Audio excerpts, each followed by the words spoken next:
وہ صرف 13 اسکیموں کے لیے ہے، جبکہ 898 منصوبوں کے حصے میں آپ نے محض 5% فنڈز رکھے ہیں. ایسا کیوں ہے؟ کیوں یہ 13 جو منصوبے تھے یہ امپورٹنٹ تھے، وہ 898 جو تھے وہ نہیں تھے؟ کچھ پروجیکٹس ہمارے فلیگ شپ پروجیکٹس ہیں، اس کو ہم نے جلدی کمپلیٹ کرنا ہے، اس کے لیے ایلوکیشن ہم نے زیادہ رکھی ہے.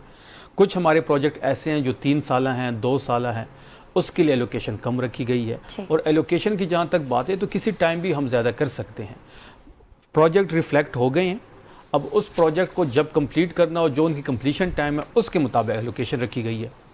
ٹھیک ہے. اچھا مجھے یہ بتا دیں کہ یہ جو آپ نے کہا کہ ہمیں جلدی کچھ منصوبے مکمل کرنا ہے، تو آج کل ہم دیکھ رہے ہیں کہ جو بھی ترقیاتی منصوبہ ہے اس کا جب افتتاح ہوتا ہے تو وزیر اعلیٰ خود وہاں پر پہنچتے ہیں، اور اگر وہ نہیں پہنچتے تو متعلقہ محکمے کا وزیر. تو یہ کیوں ایسا کیا جا رہا ہے کہ ہر جگہ ان کا آنا افتتاح کر، کیونکہ آپ بڑی زیادہ تنقید کرتے رہے نا وزیر اعلیٰ پنجاب پر مریم نواز صاحب. ریوائٹلائزیشن کی جتنے پروجیکٹ ہے پشاور کے جس کو 200 ارب روپے ہم نے رکھے ہیں، اس میں کوئی 25% خرچ بھی ہو چکے ہیں، 25 ارب کی ریلیز بھی اس میں ہو چکی ہے. مختلف انڈر پاسز بن رہے ہیں، اور جب انڈر پاسز کے اور فلائی اوورز کے انوگریشن ہوتی ہے تو وہاں پہ منسٹر بھی موجود ہوتا ہے، وہاں پہ سی ایم صاحب خود بھی جاتے ہیں کیونکہ کیپٹل ہے پشاور. اور پشاور کو اس حلقے کے لوگوں نے ووٹ دیا ہوتا ہے شفیع صاحب، وہ بھی ہوتا ہے، وہ ایم پی بھی اسی سے فیتا کٹنا ہے نا، منتخب تو اس کو کیا ہے. نہیں، وہ بھی ساتھ کھڑا ہوتا ہے، وہ بھی فیتا کاٹتا ہے، وہ بھی ربن وہیں کاٹتا ہے، اسی کی حجرے میں ہی پروگرام ہوتا ہے، اس کے حلقے میں ہی پروگرام ہوتا ہے، اسے اگنور نہیں کیا جاتا. کسی ایم پی اے کو ہم اگنور نہیں کر سکتے. سب لوگ جو ہیں وہ عمران خان صاحب کا ووٹ لے کے آئے ہیں، کوئی اگر وزیر ہے کوئی سی ایم ہے، برابر سب ایک ہیں. ٹھیک ہے. اچھا کچھ آپ کے اڈیالہ جیل والے معاملات کی اب بات کر لیتے ہیں. گورننس کے حوالے سے تو ظاہر ایشو ہیں، کچھ کرپشن کے بھی الزامات لگتے رہتے ہیں وفاقی حکومت کی جانب سے بھی، خاص طور پر آپ کے مخالف جماعت نون لیگ کی جانب سے. ثبوت کسی کے پاس اس پہ چلے بعد میں آ جاتے ہیں، لیکن مجھے یہ بتا دیجیے گا کہ بیرسٹر گوہر کو یہ کیوں کہنا پڑا ہے کہ سہیل آفریدی کی کرسی جو ہے وہ خطرے میں نہیں؟ آئے دن ہم کچھ نہ کچھ ایسے سنتے رہتے ہیں. گنڈا پر گروپ انہیں سپورٹ نہیں کر رہا ہے، کوئی گروپ نہیں ہے، خود وہ اجلاس میں نہیں آ رہے ہیں. نہیں، اجلاس میں آئے تھے، بجٹ اجلاس میں. آپ کہہ رہے ہیں کہ مشتاق غنی صاحب کی شکایت دور ہو گئی ہے، ہمارے سننے میں تو یہ آ رہا ہے کہ آپ کے جو ناراض اراکین ہیں ان کی شکایتیں بڑھتی چلی جا رہی ہیں. مشتاق غنی صاحب خود فلور پہ کھڑے ہو کے انہوں نے اسٹیٹمنٹ دی ہے، وہ اسٹیٹمنٹ آپ نکال لیں، اپنی ٹیم کو کہہ دیں جب آپ ان سے بات کریں گے بے شک ان سے پوچھ لیں.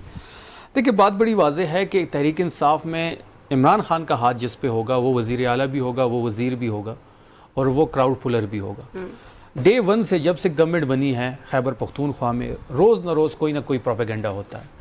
علی امین صاحب کو جب نامزد کیا گیا تو 91 ایم پی ایز ان کے پیچھے کھڑے تھے. خان صاحب نے ہی نامزد کیا تھا اور ان کو ہٹایا بھی. آپ کے اپنے لوگ ہوتے ہیں اس پروپیگنڈا میں شامل، یہ جو پروپیگنڈا آپ کے خلاف ہوتا ہے؟ نہیں، اپنے لوگ کیوں پروپیگنڈا کریں گے؟ بہت سارے لوگ کہتے ہیں علی امین گنڈا پر صاحب بہت نہیں ساری وہ چیزیں کیوں کراتے ہیں. نہیں وہ کیوں کریں گے؟ لیکن مجھے نہیں لگتا کہ اپنے لوگ اس میں ملوث تو پھر ہیں. وہ اجلاس میں کیوں نہیں آتے؟ نہیں، اجلاس میں تو آئے تھے، بجٹ اجلاس میں بھی آئے. بجٹ اجلاس سے پہلے جو اجلاس ہوتے رہے اور آئندہ جو اجلاس ہوں گے یا تو آپ بتائیں ہمارے دیکھنے والوں کو. نہیں، پارلیمانی پارٹی کہیں کہ آئندہ جو بھی کوئی یہاں اجلاس ہو رہا ہوگا کے پی کے میں، اس میں علی امین گنڈا پر صاحب آئیں گے. جب سے وہ وزیر اعلیٰ سے سی ایم شپ سے ہٹے ہیں تب سے لے کے کوئی پارلیمانی اجلاس انہوں نے اٹینڈ نہیں کیا. بڑا گریسفلی انہوں نے استعفیٰ دیا اور سہیل صاحب جو ہیں وہ وزیر اعلیٰ بنے. بجٹ اجلاس میں وہ آئے ہیں، بجٹ اجلاس میں وہ موجود تھے، ووٹ والے دن بھی موجود تھے جس دن بجٹ پاس ہونا تھا. تو امپورٹنٹ جو سیشنز ہیں اس میں وہ آتے ہیں. باقی یہ کویشچن اگر ان سے کر لیں تو وہ بہتر جواب دے پائیں. چلیے میں آپ سے کویشچن کر لیتی ہوں آزاد کشمیر کے الیکشن کے حوالے سے. ظاہر ہے کے پی کے وزیر اطلاعات ہیں، کچھ سنگن تو ہوگی نا آپ کو، کیا آپ نے طے کیا آپ کی پارٹی نے؟ دیکھیے پہلی بات یہ ہے کہ جی بی کی طرح کشمیر الیکشن کی ساکھ متاثر ہو چکی ہے. وہ کیسے متاثر ہوئی کہ جب کورٹ فیصلہ دیتی ہے اور نشان کو ریسٹور کیا جاتا ہے تو الیکشن کمیشن آف پاکستان جس نے الیکشن کرانا ہے وہ پارٹی بنتی ہے، کورٹ جاتی ہے اور اس فیصلے کو ریورس کرتی ہے. اب ایک فریق جو ہے الیکشن کمیشن آف پاکستان بن گیا تو اس کی تو ساکھ ہی متاثر ہو گئی. ہم نے جی بی الیکشن میں آپ نے دیکھا ہوگا کہ گلگت بلتستان ڈیموکریٹک موومنٹ کے ساتھ ہم نے الائنس کیا. پولو مین ان کا نشان تھا. جب ان کو اطلاع ملی کہ تمام تحریک انصاف کے امیدواران ایک نشان پہ لڑیں گے، اس پارٹی کو بین کیا گیا.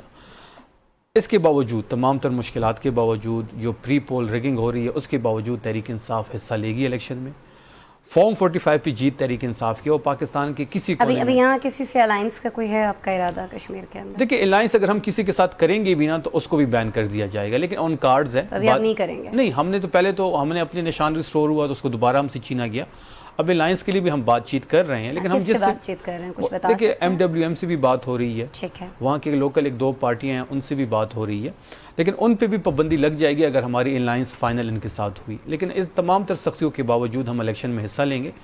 پاکستان کی کسی کونے میں آپ فارم 45 پہ الیکشن کروائیں، فارم 45 پہ جیت عمران خان کی ہوگی. اب اس کو فارم 47 پہ کیسے کنورٹ کرنا ہے اس میکانزم پہ کام اچھا، ایک کرنا تو آپ کچھ بھی ہونے سے پہلے یہ ایک وہ رکھ دیتے ہیں نا کہ جس میں دھاندلی ہو جائے، آپ جیت جائیں تو صحیح ہے، نہیں، آپ ہار جائیں تو دھاندلی ہے۔ مجھے بتا دیں جماعت ہے۔ اسلامی پری سے پول بات چیت ریگنگ چل یہ ہے رہی نا ہے؟ کہ الیکشن کمیشن وہ پاکستانی فریق بن گیا۔ اچھا، جماعت اسلامی سے کوئی بات چیت چل رہی ہے آپ کی؟ ملاقات ایک ہوئی ہے ان سے۔ ٹھیک ہے، کچھ آگے چانسز ہیں، کچھ معاملات بڑھیں گے؟ جی آئندہ بھی ایک دو ملاقاتیں ہماری طے ہوں گی۔